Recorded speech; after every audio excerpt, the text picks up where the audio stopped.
আচ্ছা, সাফল্য কি হঠাৎ করে একদিনে চলে আসে, নাকি এর পেছনে থাকে অনেকগুলো চেষ্টার গল্প, যেগুলো বাইরে থেকে দেখতে ব্যর্থ মনে হয়? চলুন আজ এমনই একটা গল্পের গভীরে যাওয়া যাক, যে গল্পটা শুনলে হয়তো আমাদের সাফল্য আর চেষ্টার ধারণাটাই একটু হলেও বদলে যাবে। ভাবুন তো, একজন ভাস্কর, একটা পাথর আর একটাই লক্ষ্য।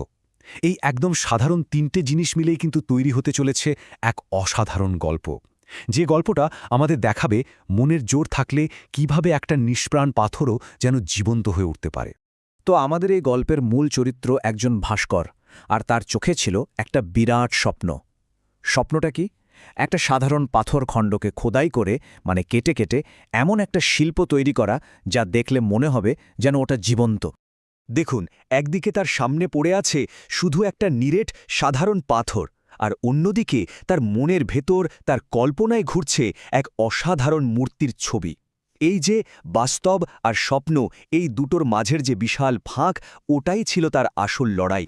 আর এখান থেকেই শুরু হলো ভাস্করটির আসল পরীক্ষা। হাতে ছেনি আর হাতুড়ি নিয়ে তিনি যেন একটা অসম লড়াইয়ে নেমে পড়লেন। লড়াইটা কার বিরুদ্ধে? ওই চুপচাপ অনর পাথরটার বিরুদ্ধে।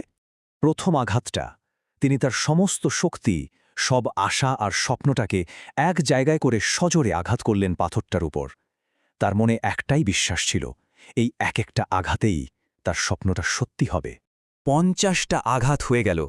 ভাবুন একবার, সময় চলে যাচ্ছে, শরীর থেকে ঘাম ঝরছে, কিন্তু পাথরটা, ওটা যেমন ছিল তেমনই আছে, একদম অনর। মনে হচ্ছিল তার সব চেষ্টা যেন একটা শক্ত দেয়ালে গিয়ে শুধু ধাক্কা খাচ্ছে। আর দেখতে দেখতে এটা হলো 100 নম্বর আঘাত। 100 বার তিনি তার সবটা দিয়ে চেষ্টা করে চলেছেন, কিন্তু পাথরটা যেন তাকে দেখে হাসছে। একটুও নড়েনি, একটুও ফাটেনি, কোনো বদলের চিহ্নই নেই।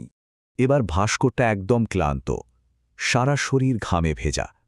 তার হাতুড়িটা থেমে গেছে। 100 বার চেষ্টা করার পরেও যখন কিছুই হলো না, তখন তার নিজের ওপর বিশ্বাসটাই যেন ভেঙে যেতে শুরু করল। সব পরিশ্রম, সব যেন এখন শুধু হতাশায় ডুবে গেছে। আর ঠিক তখনই তার মাথায় এই চিন্তাটা এলো। এটাই ছিল হয়তো তার সবচেয়ে দুর্বল মুহূর্ত, যখন মনে হচ্ছে সব চেষ্টা বেকার, হাল ছেড়ে দেওয়া ছাড়া আর কোনো উপায় নেই। শেষমেশ তিনি হাতুড়িটা পাশে নামিয়ে রাখলেন। চারপাশের ওই যে নিস্তব্ধতা, ওই নীরবতাটাই যেন তার হারের কথা ঘোষণা করে দিচ্ছিল। কিন্তু ওই গভীর হতাশার অন্ধকারের মধ্যেই তার মনের একদম গভীরে ছোট্ট একটা আশার আলো যেন জ্বলে উঠল। মাথায় এলো একটা নতুন চিন্তা, একটা নতুন প্রশ্ন। শুধু এই একটা প্রশ্নই যথেষ্ট ছিল। আর একবার চেষ্টা করে দেখলে কেমন হয়? ব্যাস, ওই মুহূর্তটা আর হেরে যাওয়ার মুহূর্ত রইল না। ওটা হয়ে গেল মনের জোরের শেষ ঝলকানি। হতাশার জায়গায় মনে আবার একটু একটু করে আশা জাগতে শুরু করল। তিনি তার শরীরের শেষ শক্তিটুকু এক জায়গা করলেন, মনের সব জোর দিয়ে শেষবারের মতো হাতুড়িটা তুললেন আর আঘাত করলেন। 101তম আঘাত। আর ঠিক সেই মুহূর্তটা ঘটল যার জন্যে এতক্ষণ ধরে অপেক্ষা করা। মনে হলো ওই 101টা আঘাতেই যেন আগের 100টা আঘাতের সব শক্তি একসঙ্গে ফেটে পড়ল। হ্যাঁ, ঠিক তাই। ওই শেষ একটা আঘাতেই পাথরটা দুভাগ হয়ে গেল।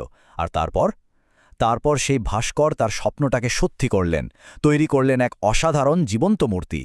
তাহলে এই যে 101তম আঘাত, এর আসল মানেটা কি? এটা কিন্তু কোনো জাদু নয় বা হঠাৎ করে ঘটে যাওয়া কিছু নয়। এর আসল শক্তিটা লুকিয়েছিল তার আগের ওই 100টা আঘাতের মধ্যে। প্রত্যেকটা আঘাত পাথরটার ভেতরে এমন সব ছোট ছোট ফাটল তৈরি করছিল যা বাইরে থেকে বোঝাই যাচ্ছিল না।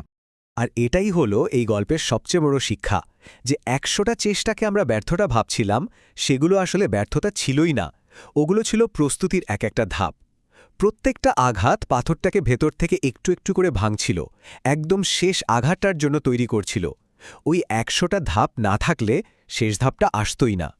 এই কথাটাতেই যেন পুরো গল্পের সারমর্মটা লুকিয়ে আছে, তাই না? সাফল্য মানে কিন্তু প্রথম চেষ্টাতেই জিতে যাওয়া নয়।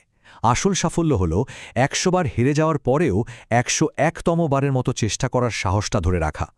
তাহলে আসল প্রশ্নটা কি দাঁড়ায়? প্রশ্নটা হয়তো এটা নয় যে শেষ আঘাতটা করার মতো শক্তি শরীরে আছে কি না। আসল চ্যালেঞ্জটা হলো এটা বোঝা যে আগের 100টা আঘাত আসলে ব্যর্থতা ছিল না, ছিল প্রস্তুতি। জীবনের কোন কোন ক্ষেত্রে আমরা এই প্রস্তুতিকেই ব্যর্থতা বলে ভুল করি, এটা কিন্তু একটা ভাবনার বিষয়।